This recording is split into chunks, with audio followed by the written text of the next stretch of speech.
श्री सद्गुरु महाराज की जय।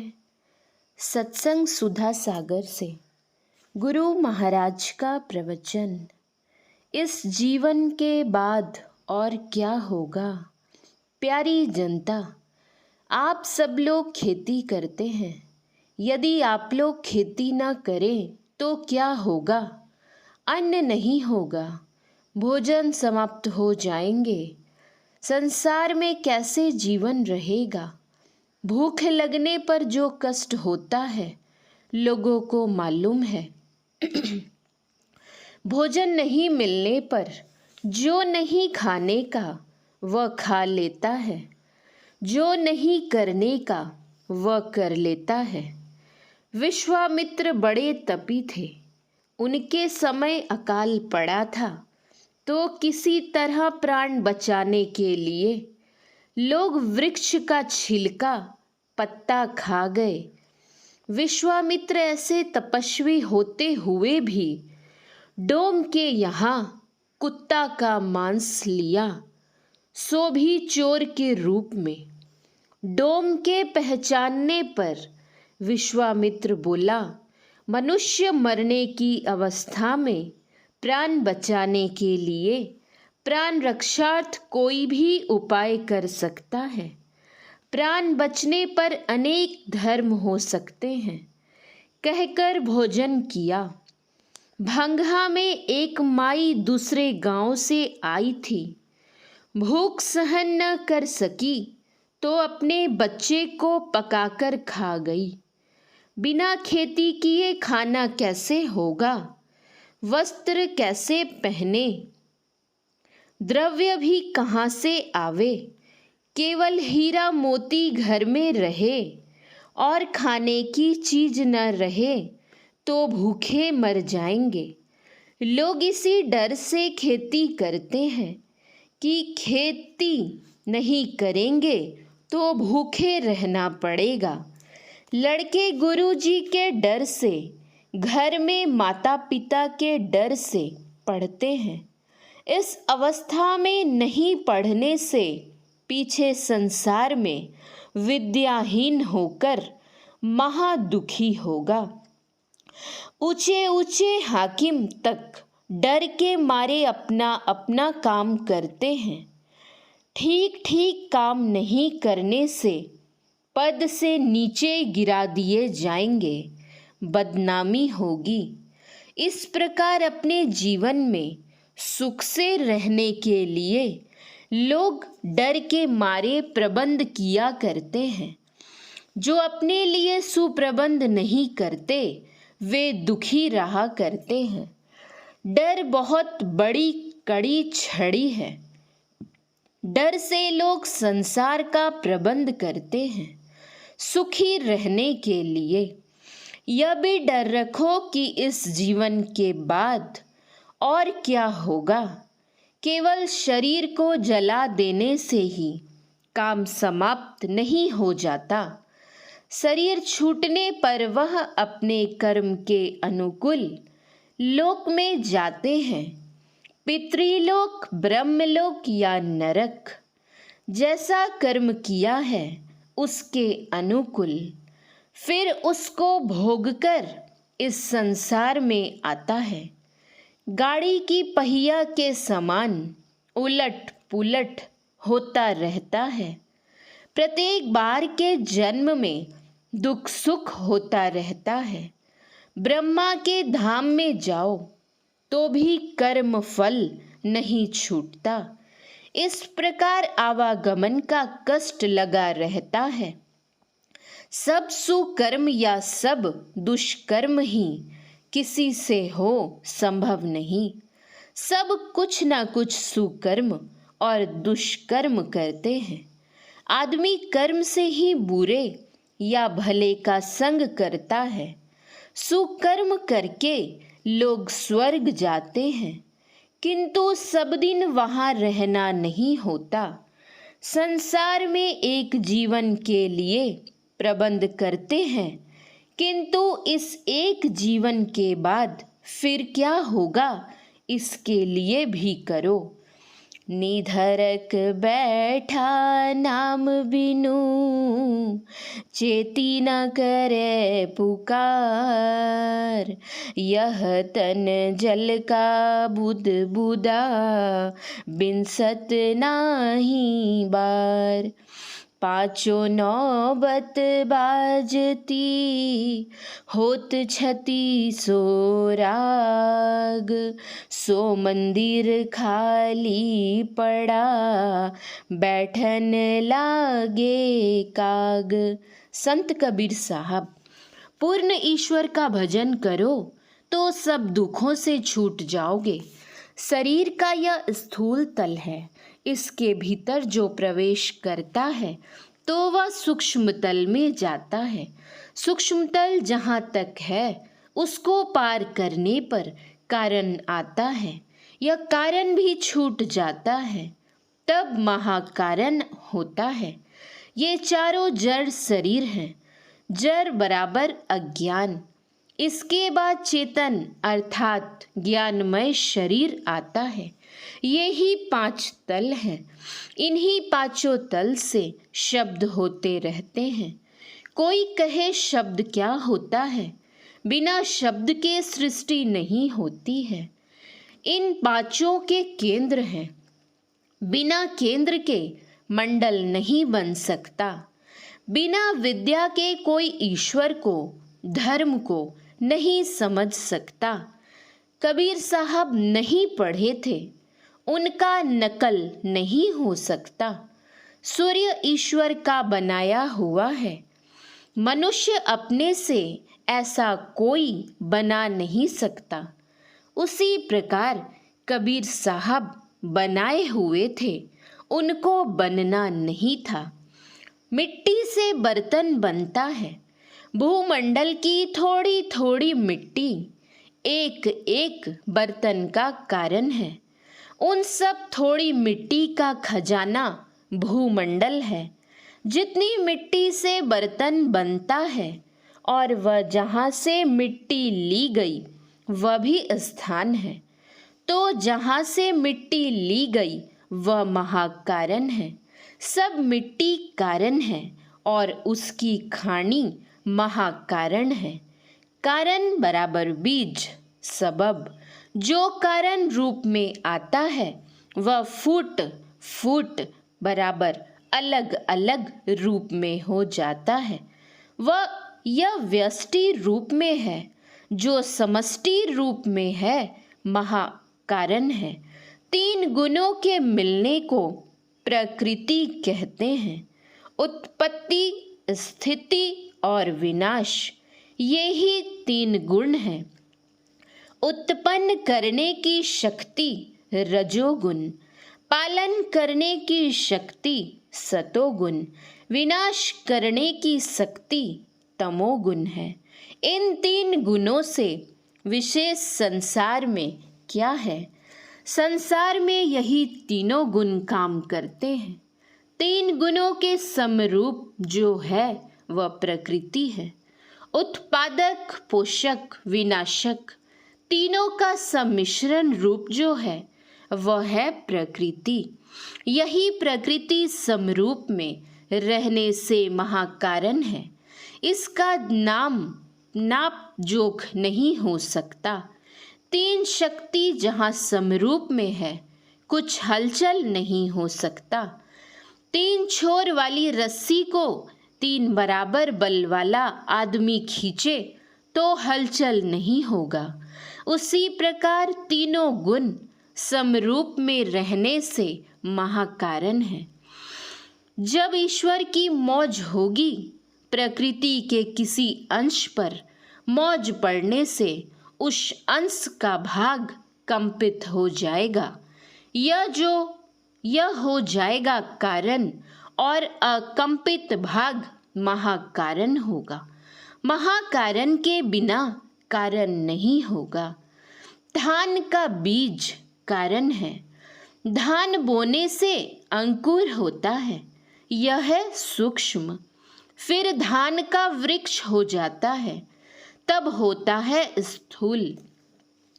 इस प्रकार प्रकृति के 4 रूप हैं। यही रचना है। हम लोग प्रकृति के स्थूल भाग में हैं। अपने अंदर धंसो तो सबसे बारीक वह है जो आंख बंद करने पर अंधकार मालूम पड़ता है। अंधकार से आगे बढ़ो तो सूक्ष्म में चले जाओगे। अंधकार छूटने पर क्या मिलेगा? प्रकाश। अंधकार से जिसकी वृत्ति प्रकाश में गई वह सूक्ष्म में चला गया। यही ऊपर उठना है। स्थूल भाग में रहने पर कितना दूर देखते हो, कितना दूर तक विचरण करते हो। उसी प्रकार सूक्ष्म में जाने पर सूक्ष्म संसार को दूर तक देखोगे और विचरण करोगे। यह अवस्था जागृत, स्वप्न, सुषुप्ति किसी में नहीं रहोगे। तीनों अवस्थाओं को पार कर जाओगे तब पाओगे। स्थूल में ये तीन अवस्थाएं हैं, किंतु सूक्ष्म में प्रवेश करने पर ये तीनों अवस्थाएं छूट जाती हैं और वह अवस्था तुरीय होती है। तुरीय अवस्था का मैदान बहुत लंबा है। सूक्ष्म कारण, महाकारण इसी अवस्था में है। यह चौथी अवस्था है। अंधकार से ऊपर उठने पर अपने शरीर का और संसार का ज्ञान नहीं रहता। इस शरीर के भी 5 दर्जे हैं और संसार के भी 5 दर्जे हैं। हम लोग जिसमें घूमते फिरते हैं, कहाँ? शून्य में। स्थूल आकाश बाहर में भी है और आपके अंदर में भी है। शून्य सूक्ष्म है। सूक्ष्म स्थूल में स्वाभाविक समाया हुआ रहता है। शरीर स्थूल है, इसमें शून्य का समाना स्वाभाविक है। लोहा जो ठोस है उसमें भी शून्य है। शून्य नहीं रहने से, अग्नि में डालने से वह लाल रंग का नहीं हो सकता, वह गर्म नहीं हो सकता। उसी प्रकार स्थूल में सूक्ष्म, सूक्ष्म में कारण, कारण में महाकारण एक दूसरे में समाये हुए हैं। इन दोनों में आपके शरीर और संसार में बड़ा मेल है। आप अपने शरीर के स्थूल भाग में रहते हैं तो संसार के भी स्थूल भाग में रहते हैं। शरीर के सूक्ष्म भाग में जाने पर संसार के भी सूक्ष्म भाग में चले जाते हैं। शरीर के जिस तल पर जब जो रहता है, संसार के भी उसी तल पर तब वह रहता है। शरीर के जिस तल को जब जो छोड़ता है, संसार के भी उस तल को तब वह छोड़ता है। जिह्वा में चेतन रहने से मिश्री मीठी मालूम होती है। स्वप्न में जिह्वा से समेट कर भीतर में प्रवेश करता है, तब उसमें मिश्री मीठी नहीं लगेगी। क्यों? स्थूल मिश्री और स्थूल जिह्वा भी है, किंतु चेतना सिमट कर जागृत से स्वप्न में चली गई है, इसलिए स्थूल मिश्री का ज्ञान नहीं होता है। सृष्टि कंपमय है, बिना हिल डोल के कुछ नहीं होता है। पहाड़ बढ़ता है और सड़ता भी है, यह भी कंपन ही है।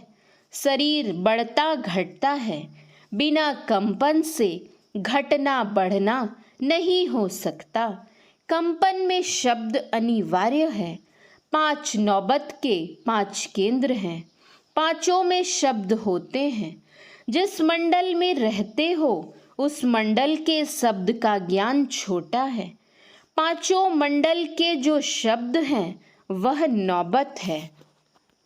नौबत खुशहाली में बजाया जाता है। इस अंदर की नौबत में भी बहुत मीठा शब्द होता है। शब्द में अपनी ओर आकर्षण करने का गुण है। अपने उद्गम स्थान पर खींचता है। अपने अंदर रहकर सूक्ष्म मंडल का जो शब्द सुनेगा उसको क्या होगा? सूक्ष्म के केंद्र में उसकी वृत्ति चली जाएगी। दूसरी बात है, ऊपर का शब्द नीचे दूर तक आता है, नीचे का शब्द ऊपर दूर तक नहीं जाता। इसलिए सूक्ष्म के केंद्र पर पहुंचने पर कारण के शब्द को पहचानना, सुनना संभव है। इसी प्रकार कारण के केंद्र पर पहुंचने पर महाकारण के शब्द को पकड़ना संभव है और महाकारण के केंद्र पर पहुंचकर कैवल्य के शब्द को सुनना संभव है। इस पांचवें केंद्र में पहुंचने पर वह सतनाम को पहचानेगा। उसी को ऋषियों ने ओम, उद्गीत आदि कहा। उसका केंद्र परमात्मा है। उसको पकड़ने से परमात्मा को प्राप्त कर लोगे। इसीलिए कबीर साहब ने कहा, पांचों नौबत बाजती होत छती सो राग, सो मंदिर खाली पड़ा बैठन लागे काग। तुम्हारे अंदर में ऐसे महान यंत्र हैं जिनको पकड़ो तो ईश्वर की पहचान हो जाए। इनको काम में नहीं लिया जाए, लिया तो शरीर नाश हो गया, यंत्र खराब हो गए, कौवा बैठने लगा, किस काम का। इस शरीर पर कौवा बैठाओ या ईश्वर को प्राप्त करो। एक केंद्र से उसके ऊपर के केंद्र के शब्द को पकड़ना शब्द की सीढ़ी पाना है। उस पर चढ़ा जा सकता है। ऊपर पहुंचकर वह जीवन मुक्त होता है। जब तक जीवन है उस पर चढ़ना, चढ़कर जाता है और आता है। अंतर में चलने के लिए भोजन पवित्र होना चाहिए। मांस मछली का तो कहना ही क्या, आप लोगों को पहले से ही मालूम है।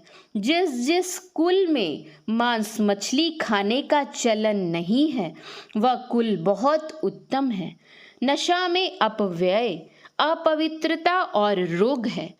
चावल को धोकर भी खाते हैं किंतु तंबाकू को बिना धोए ही मुंह में डालते हैं। कोई भी नशा अच्छा नहीं है, इससे रोग उत्पन्न होते हैं। इसको नहीं खाना चाहिए। जो खाते हो उन्हें छोड़ देना चाहिए। इसके अतिरिक्त और नशा है। मद तो बहुतक भांति का, ताही न जाने कोय। तन मद मन मद जाति मद, माया मद सब लोय। विद्या मद और गुणहु मद, राज मद उन मद। इतने मद को रद करे, तब पावे अनहद। कबीर साहब। तानसेन से बैजू बाबरा गाने में विशेष था। अकबर के दरबार में तानसेन रहता था। वह गाने बजाने में बहुत प्रवीण था। वह अकबर से हुक्म दिला दिया कि दिल्ली में कोई गाना गाने न पावे। जो गावे उसको सजा मिल जाती थी। बैजू बाबरा जानबूझकर शहर में गाना गाने लगा। गिरफ्तार करके दरबार में लाया गया। तानसेन से उसका मुकाबला हुआ। तानसेन हार गया। भगवान बुद्ध का वचन है, किसी से वैर मत करो। जो तुमसे वैर करता है उससे प्रेम करो। वैर पर ख्याल मत करो, वह पीछे तुम्हारा मित्र बन जाएगा। इसी तरह जीवन जीना चाहिए। श्री सद्गुरु महाराज की जय। यह प्रवचन ग्राम बेलसरा, जिला पूर्णिया में दिनांक 18/11/1952 ईस्वी को प्रातःकालीन सत्संग में हुआ था। श्री सद्गुरु महाराज की जय। श्री सद्गुरु महाराज की जय। श्री सद्गुरु महाराज की जय। आप सभी सत्संगी भाई बहन एवं माताओं से निवेदन है, हमारे इस चैनल को सब्सक्राइब करें और संत मत के प्रचार प्रसार में अपना हाथ बटाएं। श्री सद्गुरु महाराज की जय।